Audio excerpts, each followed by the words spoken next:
Hi, today I'm going to be talking about Creative Commons and open access with you.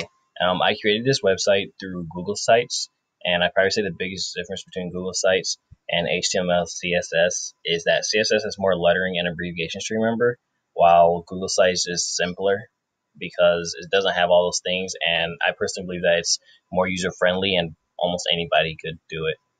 And Google Sites is stored through the cloud, and I made my logo, banner, and animation through Pixlr. It's something that we learned to use from an assignment that we did in class.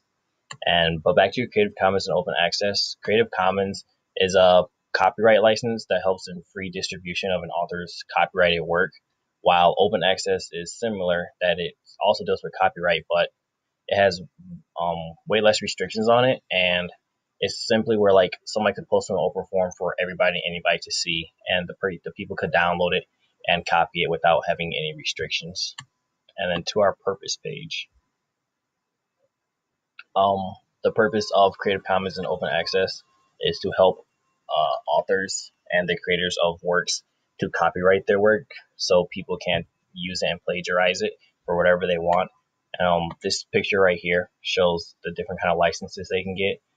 Attribution being one of them, where others can copy, distribute, display, perform, and remix your work if they give you credit, as in like put your name on it and say that it's not theirs, but that you were the creator of it. And then here's another graph that shows the ones that are used the most. And as you get toward the right side of the graph, these ones have more restrictions on them. That's why it says less open, and then more open means less restrictions, as in people can almost do whatever they want with it as long as they give you credit. And then down here we have the previous section, home, and next button. So we're gonna go to the next page. And the effects and impacts of Creative Commons are massive if you're dealing with the internet. And benefits of public data. Open access helps make content more available to a wider audience because it puts it almost anywhere for people to use without having restrictions on it. So almost anybody can use it and do what they want with it as long as you give the author credit. And here's another graph that shows over the years how Creative Commons open access has become way bigger. Whereas in 2006, it was around 50 million people used it, and in 2010, 400 million, and 2014, 882 million. So as you can see, it's increasing rapidly through the years. And here's another graph. It's similar to the other one.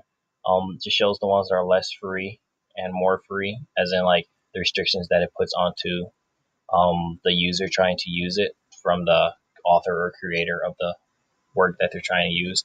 And then here's a video that kind of describes it and gives you an example of the impact on society that Creative Commons and open access has.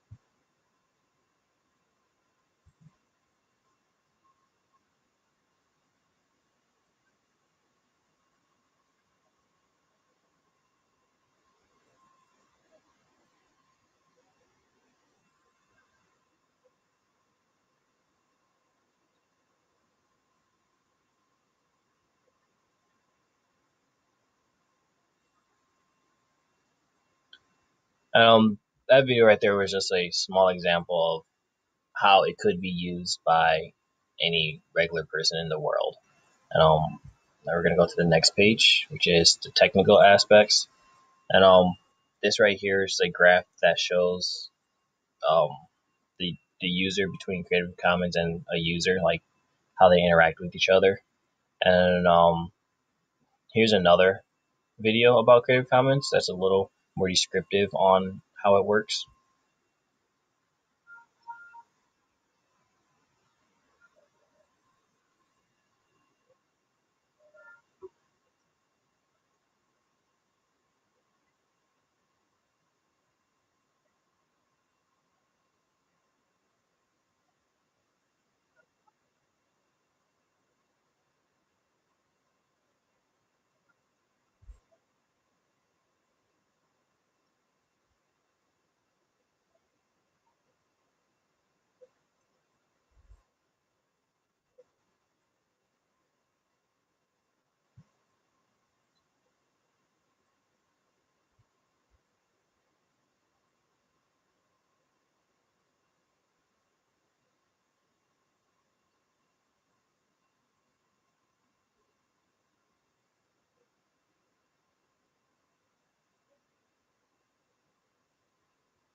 That was a great video right there that gave a little more about Creative Commons and open access. And an innovation that I believe Creative Commons and open access has a big influence on is the internet, as this video just talked about. How almost anything that's posted on the internet has to do with Creative Commons and can go through it and give the creator or author the right to their work and the right to you tell the user what they can and cannot do. And on to the next page. Relationships to data. And first one is describe how the innovation consumes data, as in like input or produces data, output or transforms data. And I said Creative Commons is primarily a producer of data because it puts it out there for the consumer or user to use from the author. So I believe that it produces data as an output. And then it says describe at least one data storage concern, data privacy concern, or data security concern. And I said that because Creative Commons deals with copyrights and security of online services, that I believe is a data privacy because the author is using Creative Commons for privacy and for copyright laws. Some people will try to download for free anyway, still go around the privacy that the creator set for it, and so that like makes concern for like Creative Commons to still be able to try to keep the people's information safe. And here are some of my references that I use, and I'll click on one for one of you guys to see. And this one right here is just gives a brief description of Creative Commons and licenses and what they can do. And down here are links to other things that involve Creative Commons. So we'll go back to the page, and here, I'll show you one more. And this one right here is a video about open access. Similar to the other video that I showed, but just talks about little differences and shows different examples. But here are some of the things that are on the website. And then back to the purpose page, and then if you click home right here, it'll take you back to the home page. All right, thank you.